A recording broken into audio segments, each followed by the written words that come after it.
अस्सलाम वालेकुम। यासीन आपके साथ हाजिर है इस मॉर्निंग ब्रीफिंग में। आज इस हफ्ते का सेकंड वर्किंग डे ट्यूसडे, आज दिन और डेट है आज 20 अक्टूबर।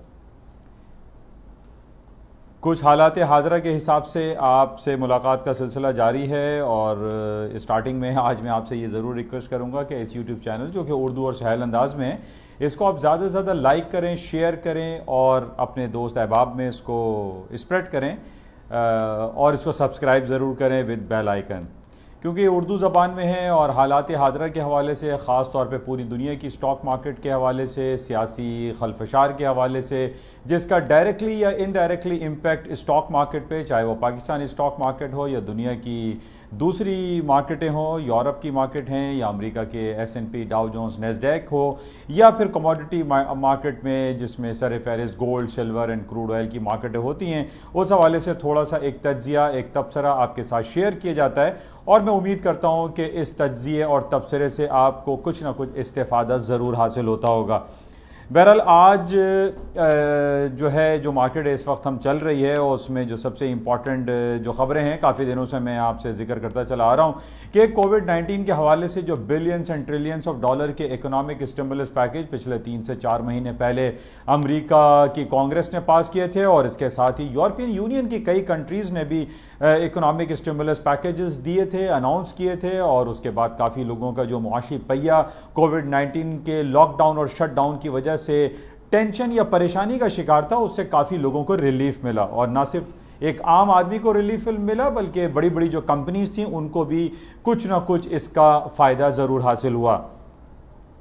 पिछले 3-4 दिनों से जो मार्केट ऊपर नीचे अप्स एंड डाउन्स की तरफ जो गामजन है और उनकी जो बुनियादी वजह है वो वैक्सीन होप कि जनाब वैक्सीन अब तैयार हो रही है कोविड-19 के हवाले से, और दूसरा के बिलियंस ऑफ डॉलर के स्टिमुलस पैकेज। कुछ दिन पहले यह ऐलान किया गया है कि 3 नवंबर से पहले अभी कोई स्टिमुलस पैकेज नहीं दिया जाएगा। अब हमारे पास फिर खबर यह आ रही है कि जनाब स्टिमुलस पैकेज दिया जाएगा। कांग्रेस में जनाब दोनों पार्टी जो रिपब्लिकन है और डेमोक्रेट्स हैं वो एक पेज पर आते हुए दिखाई दे रहे हैं, जिसकी वजह से हमने देखा कि 2 दिन पहले कबल मार्केटें जो है दोबारा हायर साइड पे चली गई, प्लस नोट्स में आ गई। कल रात को हमने देखा कि मार्केटें दोबारा से डाउन साइड पे चली गई। अब इस कश्मकश में एक आम आदमी या आम सरमायादार मिक्स हुआ है, कंफ्यूज्ड हुआ है कि क्या होगा, क्या billions and trillions of dollar के दोबारा स्टिमुलस पैकेज अनाउंस किए जाएंगे 3 नवंबर के इंतखाबात से पहले या नहीं। अब आज जो डिफरेंट हमारे पास खबरें मौजूद हैं उसमें यह कहा जा रहा है कि जनाब दोनों पार्टीज एक पेज पर आ रही हैं और जो मुआशी पैकेज है उसको मंजूर कर लिया जाएगा, कांग्रेस की जानिब से मंजूर कर लिया जाएगा। उसके बाद आज हम देख रहे हैं कि मार्केट में थोड़ा सा दोबारा से 100 पॉइंट या 150 पॉइंट या आप कह लीजिए कि 0.7% मार्केट है प्लस में दिखाई दे रही हैं। तो इस कश्मकश में लोग मुब्तला हैं कि जनाब वैक्सीन क्या कामयाब होगी या नहीं होगी, या स्टिमुलस पैकेज 3 नवंबर से पहले दिया जाएगा या नहीं दिया जाएगा। इस कश्मकश में इसको हम एक आम लफ्जों में झूले बोलते हैं कि जनाब ये झूले रोजाना के आ रहे हैं कि स्टॉक्स ऊपर, स्टॉक्स नीचे, और ये झूलों से लोग मुस्तफीज भी हो रहे हैं और इसमें कहीं ना कहीं लोगों को नुकसान का सामना भी करना पड़ रहा होगा यकीनन, क्योंकि it is a part of the game. Market ऊपर भी जाती है, नीचे आती है। जब मार्केट ऊपर जा रही होती है तो लोग ये समझते हैं कि अप साइड पर है, लोग बाय में बैठ जाते हैं और पता ये चलता है कि स्टिमुलस पैकेज अनाउंस नहीं किया जाएगा, वैक्सीन के तजर्बात कामयाब नहीं हो रहे हैं, तो मार्केट रिवर्स पोजीशन में आ जाती है, डाउन साइड पर हो जाती है। तो ये कई दिनों से ये खेल चल रहा है पूरी दुनिया की स्टॉक मार्केट के हवाले से। अच्छा, ये अक्टूबर का महीना है, जैसे कि मैंने आपसे शुरू में ही कहा था कि 3 क्वार्टर इस साल के गुजर चुके हैं, ये आखिरी चौथा क्वार्टर चल रहा है और जिसकी आज 4 तारीख है, 20 तारीख है और 20 दिन इसके इस 4th क्वार्टर के गुजर चुके हैं। अब इसके अंदर जो अर्निंग का सीजन आपसे जिक्र किया था कि अर्निंग का सिलसिला चल रहा है और अर्निंग रिपोर्ट्स पर मार्केट में एक भूचाल जैसी कैफियत रोनुमा होती रहती है। कल हमारे पास IBM की रिपोर्ट थी और उसकी रिपोर्ट्स हम मिक्स कह सकते हैं। उसके बाद हमने देखा कि स्टॉक्स में थोड़ा सा डाउन आया। S&P, डाउ जोन्स, नेस्डैक जो कि मेजर स्टॉक इंडिसेस हैं अमेरिका के, वो तीनों डाउनफॉल का शिकार रहे और उस पर कोई पॉजिटिविटी हमने नहीं देखी कि IBM के रिपोर्ट्स पर मार्केटों में कोई तेज़ी का रुझान आया हो। लेकिन आज हमारे पास बड़ी इंपॉर्टेंट दो कंपनीज सामने आ रही हैं और जो कि इन दोनों कंपनीज ने पूरी दुनिया में तहलका मचाया हुआ है, और वो है नेटफ्लिक्स एंड दूसरा है टेस्ला।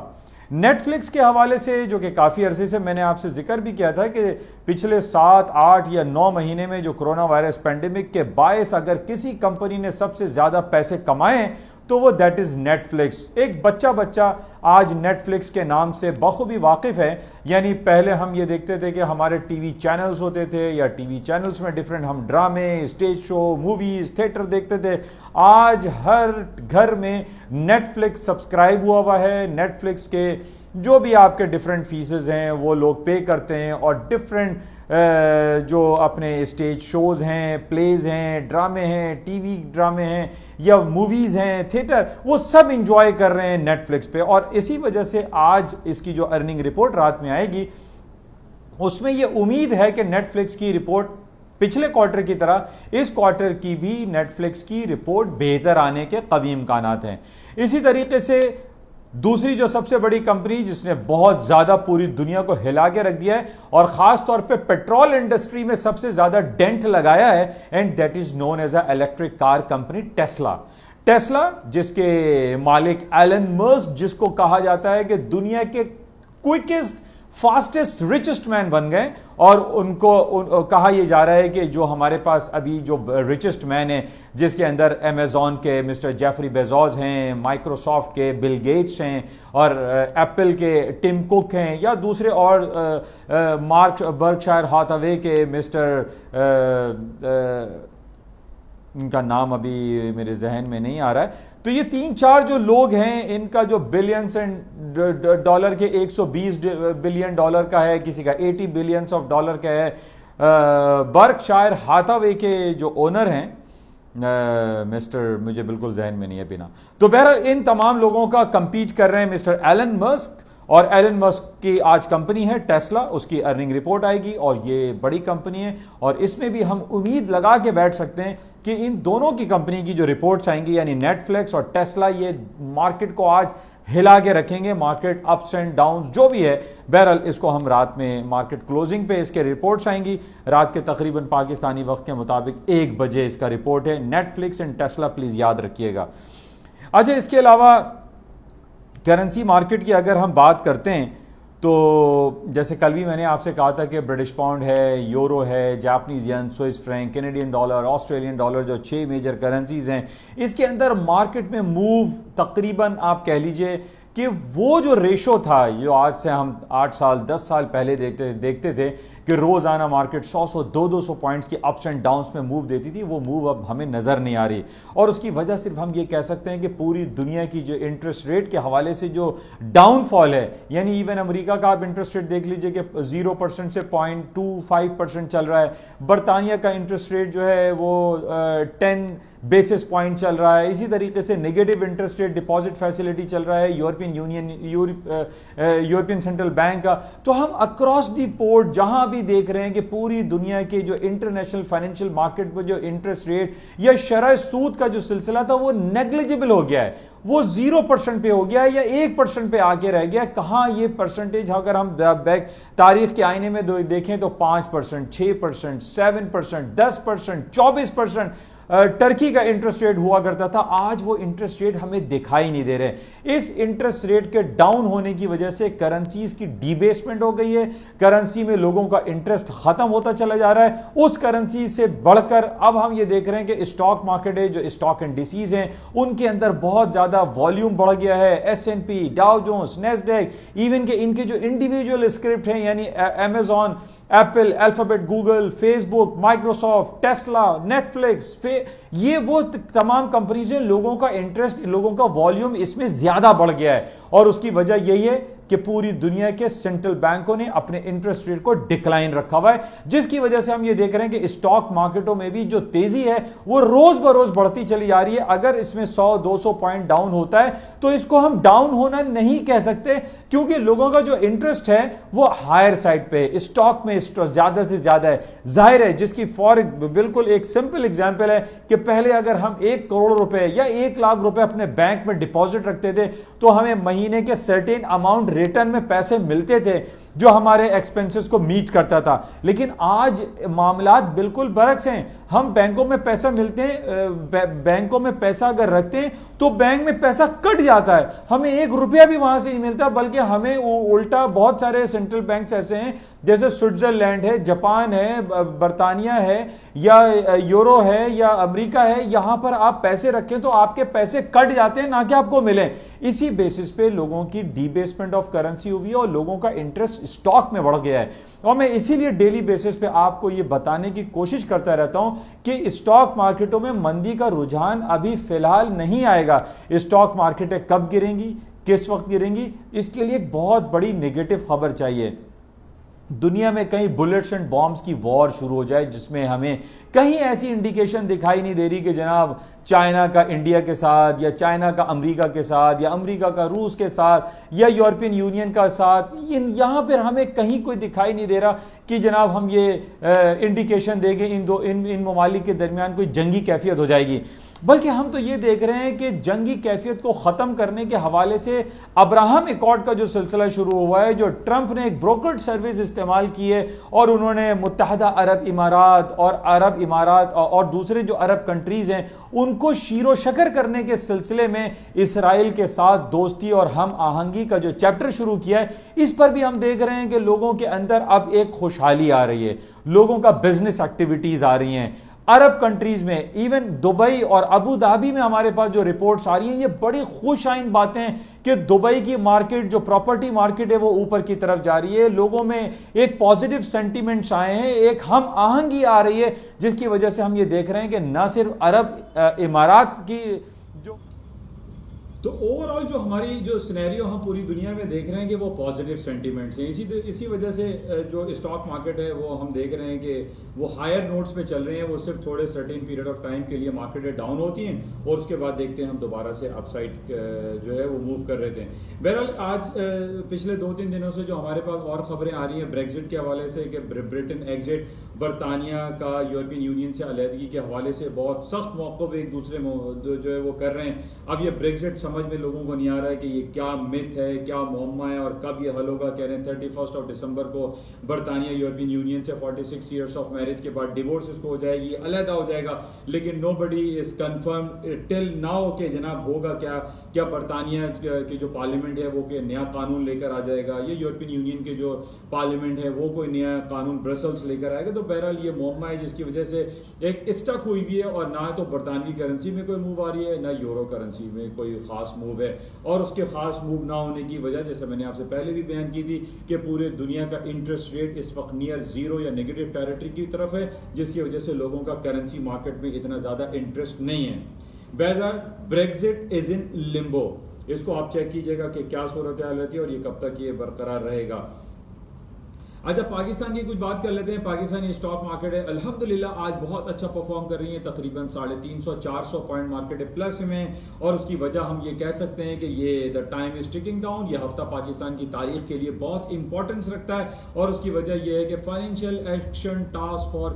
फोर्स FATF का इजलास हो रहा है 21, 22, 23, 21, 21, 22, 23 यानी फ्राइडे तक हमारे पास रिजल्ट आ जाएगा कि Pakistan financial action task force के ग्रे लिस्ट से निकल पाता है या नहीं। हमारी दुआ है और अपने दिलों से हम दुआ चाहते हैं कि पाकिस्तान का नाम ग्रे लिस्ट से निकल जाए ताकि पाकिस्तान तरक्की की राह पर गामजन होते हुए एक नए दौर में दाखिल हो और हमारा जो ग्रीन पासपोर्ट है पाकिस्तान का ट्रैवलिंग जो डॉक्यूमेंट है ये पूरी दुनिया में इज्जत का मुकाम पाए। अच्छा, इस हवाले से बड़ी इंपॉर्टेंट ये खबर हमारे पास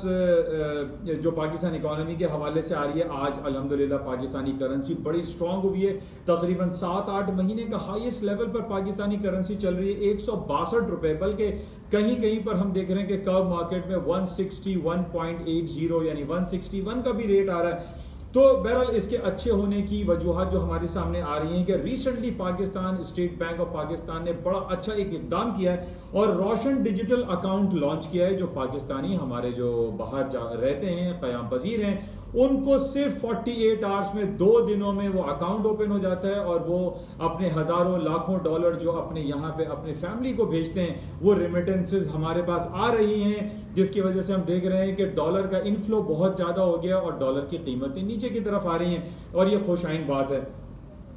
अच्छा, इसके अलावा जो पिछले दिनों पाकिस्तानी जो सेनेट और असेंबली का इजलास हुआ था उसमें एंटी मनी लॉन्ड्रिंग और टेरर फाइनेंसिंग के हवाले से जो पाकिस्तान ने एक कानून मंजूर किया था, इस हवाले से भी बड़े अच्छे इक़दाम हो रहे हैं और पाकिस्तानी करेंसी उम्मीद ये की जा रही है कि वो और मजीद गिरेगी और यानी स्ट्रॉन्ग साइड पे जाएगी और 150 रुपए का डॉलर हो सकता है। हमारी सिर्फ इस्तेदा हुकूमत पाकिस्तान से सिर्फ ये है कि अगर डॉलर की कीमतें नीचे की तरफ आ रही हैं तो खुदारा कुछ महंगाई कम करें। चीनी, आटा, दाल, चावल एक आम आदमी के लिए जो पैरिशेबल आइटम है, खाने की चीजें मुश्किल होती चली जा रही हैं, लोगों की दस्तरस से दूर होती चली जा रही हैं, फ्रूट आइटम, वेजिटेबल आइटम महंगे हो रहे हैं। इस पर खुदारा इमरान खान साहब की हुकूमत से हमारी ये दरख्वास्त है कि वो इस पर सख्त से सख्त कानून नाफिज करें और सख्त तरीन सजाएं लोगों को दें ताकि आम आदमी की जिंदगी बेहतर हो सके और डॉलर की कीमतें जो नीचे की तरफ आ रही हैं इसका फायदा एक आम आदमी को हो, पेट्रोल की कीमतें नीचे की तरफ आ जाएं जिससे कुछ हालात बेहतर हो सकें। अच्छा, और पॉजिटिव खबर हमारे लिए ये भी है कि कल गुलबदीन हिकमतयार जो कि फॉरेन अफगानिस्तान के साबिक वजीर आजम भी रहे और बहुत सीनियर वहाँ के पॉलिटिशियन हैं अफगानिस्तान के, उन्होंने शाह महमूद कुरैशी साहब से मुलाकातें की हैं और अफगानिस्तान में पीस प्रोसेस के हवाले से अपनी खिदमात आगे फराहम करने के हवाले से बहुत अच्छी पेशरफ्त दिखाई दे रही है। इस बेसिस पे हम ये कह सकते हैं कि अफगानिस्तान में एक देर पा अमन लाजमी आना चाहिए और जिस तरह पिछले दिनों ट्रंप साहब ने कहा था कि वो क्रिसमस से पहले ये चाहते हैं कि जितने भी अमेरिकन फोर्सेस अफगानिस्तान में तैनात हैं वो वहाँ से वापस चले जाएं और अफगानिस्तान को अफगानियों के सुपुर्द कर दिया जाए। तो ये इस हवाले से गुलबदीन हिकमतयार साहब का जो मिलना शाह महमूद कुरैशी साहब से हमारे वजीर खारजा हैं, ये बहुत अच्छी बात है और हम ये दुआ करते हैं कि हालात मजीद बेहतरी की तरफ जाएं। अच्छा, इसके साथ आखिरी में मैं आसिफ आपसे ये बयान करूंगा कि ओपेक के हवाले से कुछ मीटिंग का सिलसिला था और उन्होंने ये कहा ओपेक प्लस कंट्रीज ने कि जनवरी के महीने में जो ऑयल की कीमतें हैं वो ऊपर की तरफ जाएंगी क्योंकि वो प्रोडक्शन कट की बात कर रहे हैं। लेकिन देखिए, मैं पहले भी आपसे ये कह चुका हूं कि ये ओपेक की कहानी, ओपेक प्लस की कहानी रूस की और सऊदी अरब और ईरान के जनाब पेट्रोल की फरावानी बढ़ा देंगे या कट कर देंगे तो उससे पेट्रोल की कीमतों में ऊपर जाएगा। मैं सिर्फ एक पॉइंट आपको बार बार ये बताता चला आ रहा हूँ और जो कि मेरी अपनी स्टडी है, मैं गलत भी हो सकता हूँ, लेकिन अब तक पिछले 4 महीने से आप ऑयल की मार्केट उठा के देख लीजिए कि 38, 35, 30,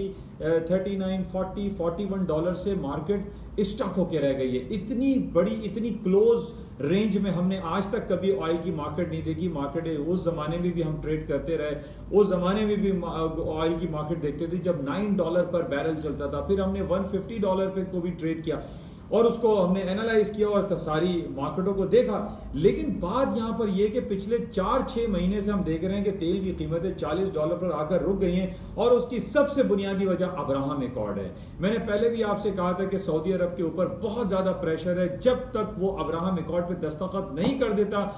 पेट्रोल की कीमतें $40 से या 44 का इसका इंपॉर्टेंट रेजिस्टेंस लेवल है उससे ऊपर नहीं जाएगा, क्योंकि सऊदी अरब को यूरोपियन यूनियन या फिर अमेरिकन लॉबी या इवन कांग्रेस में यह प्रेशर है कि वो अब्राहम एकॉर्ड पर दस्तखत करके इसराइल को एक्सेप्ट करें ताकि उसकी कीमतें तेल की ऊपर जाएं और तेल जो कि बेसिक सोर्स है सऊदी अरब की अर्निंग का, सऊदी अरब को इनकम जनरेट हो सके। अदरवाइज सऊदी अरब को फाइनेंशियली कोलैप्स करने का जो एक मजमूम इरादा है ये फॉरेन जो रखते हैं, जो बाहर के जो अदर कंट्रीज के जो लोग हैं, वो बड़ा खतरनाक है। वो ये कहते हैं कि हम $10 और $20 पर भी इस तेल की कीमत को ले आएंगे अगर सऊदी अरब ने इसराइल को नहीं कबूला। तो बहरहाल इसको आप क्लोजली वॉच कीजिएगा, देखिएगा कि क्या इस हवाले से और क्या पेशरफ्त होती हैं और क्या खबरें आती हैं। लेकिन अभी 3-4 दिनों से हमारे पास सिर्फ 2 ही खबरें चल रही हैं। स्टिमुलस पैकेज अनाउंस होगा नहीं होगा 3 नवंबर से पहले, एंड प्लस वैक्सीन की कामयाबी के हवाले से प्लस माइनस खबरें हमारे पास आ रही हैं। इंशाल्लाह राब्ते में रहेंगे आपसे और व्हाट्सएप प्लेटफॉर्म पर भी आप अपना नंबर दे सकते हैं ताकि आपको डेली बेसिस पे जितनी भी 24 आवर्स मार्केट की मूव होती है उससे आपको आगाही मुयस्सर आती रहे। इजाज़त चाहूँगा, खुदा हाफ़िज़।